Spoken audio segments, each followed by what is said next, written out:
السلام علیکم ورحمۃ اللہ وبرکاتہ۔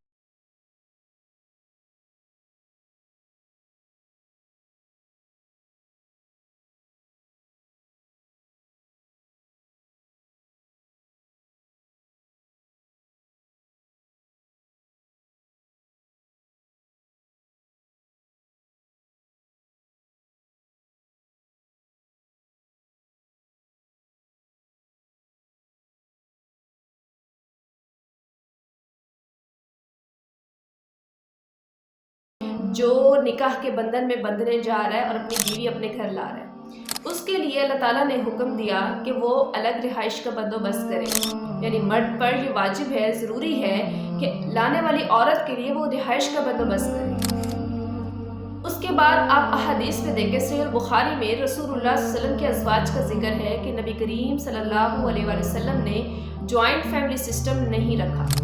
نبی کریم صلی اللہ علیہ وسلم نے اپنی ازواج مطہرات کو الگ رہائش دی، ان کو خود مختاری دی، ہر ایک بیوی کو الگ رہائش مہیا کی۔ حدیث میں ملتا ہے کہ مسجد نبی کے ارد گرد ہی تمام ازواج کے گھر موجود تھے۔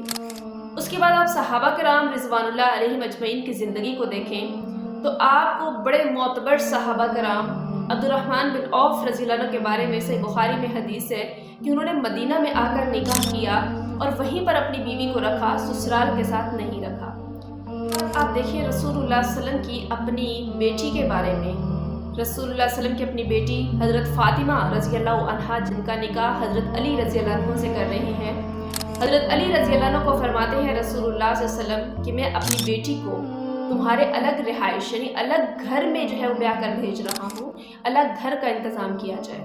تو حضرت علی رضی اللہ عنہ اور حضرت فاطمہ رضی اللہ عنہا کے لیے الگ گھر کا انتظام ہوا، تبھی ان کو رخصت کیا گیا۔ کہ تمام لوگ جانتے ہیں کہ حضرت علی رضی اللہ عنہ کی والدہ یعنی جو حضرت فاطمہ رضی اللہ عنہ کی ساس بننے جا رہی تھی، فاطمہ بنت اسد، وہ زندہ تھی، لیکن اس کے باوجود بھی نبی کریم صلی اللہ علیہ وسلم نے اپنی بیٹی کو، اپنے داماد کو الگ رہائش کہہ کر آپ صلی اللہ علیہ وسلم نے اپنی بیٹی کو بیاہا۔ تو یہ چند مثالیں شروع میں نے اس لیے آپ کے سامنے رکھی ہیں، احادیث اس لیے رکھی ہیں تاکہ آپ کا ایک دفعہ مائنڈ سیٹ یہ ہو کہ نبی کریم صلی اللہ علیہ وسلم کی اپنی لائف کیسی تھی، آپ صلی اللہ علیہ وسلم کی بیٹیاں، آپ کی بیویاں، جو صحابہ کرام، جو معتبر صحابہ کرام ہیں، ان کی زندگی کیسی تھی۔ تو دین اسلام میں یا عرب میں بالکل بھی جوائنٹ فیملی سسٹم کا کوئی تصور نہیں تھا۔ جیسے ہی کسی کے نکاح ہوتا، دو لوگ آپس میں جڑتے، میاں بیوی، وہ الگ گھر میں الگ رہائش اختیار کرتے۔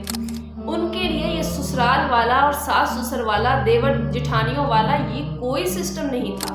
آپ کسی بھی کتاب کو اٹھا لیجئے، آپ تاریخ کی کتابیں اٹھائیں، آپ سیرت کی کتابیں اٹھائیں، آپ جو ہے وہ احادیث کی کتابیں اٹھائیں، کسی میں بھی آپ کو جوائنٹ فیملی سسٹم کا یا سسرال کے ساتھ بیویوں کو رکھنے کا کوئی ذکر نہیں ملے گا۔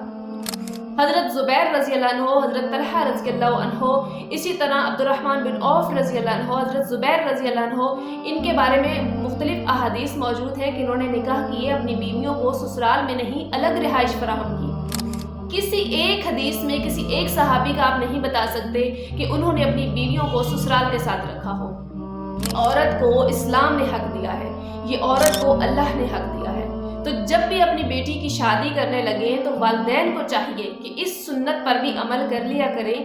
اگر اپنی بیٹی کی زندگی پیاری ہے یا اپنی بیٹی کو سکون فراہم کرنا چاہتے ہیں، اپنی بیٹی سے دلی محبت ہے، تو ان کو چاہیے کہ سب سے پہلے وہی بات کریں جو اللہ کے رسول صلی اللہ علیہ وسلم اپنے داماد سے کر رہے ہیں۔ بیٹی کے لیے الگ گھر ہونا چاہیے۔ الگ گھر سے مراد اب یہ ڈیمانڈ نہیں ہے کہ مرد جو ہے وہ الگ گھر سے مراد ہے کہ اس کو ڈیمانڈ کی جائے بھی اتنے مرلے کا گھر ہو، اتنا ہو، فلاں جگہ پر گھر بناؤ، فلاں ٹاؤن میں، فلاں سوسائٹی میں گھر بناؤ۔ اس کا مطلب ہرگز یہ نہیں ہے۔ اس مطلب یہ ہے کہ پرسکون الگ خود مختاری والی زندگی، جس میں کسی کی کوئی مداخلت نہ ہو، جس میں کوئی بھی آپ کی بیٹی کو اذیت نہ پہنچائے، کوئی ان دو لوگوں کی پرائیویسی میں خلل نہ ڈالے۔ اس کا یہ مطلب ہے۔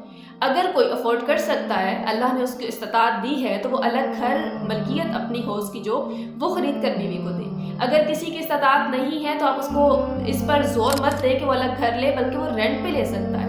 اگر جو ہے کسی کی اتنی گنجائش، آپ دیکھیں صحابہ کرام کی زندگی کو کہ اگر کسی کے پاس استطاعت تھی تو وہ اپنے گھر فراہم کرتے، اگر کسی کے پاس استطاعت نہیں وہ عاریتاً لے لیا کرتے، یعنی جس طرح آج کل رینٹ پہ ہے۔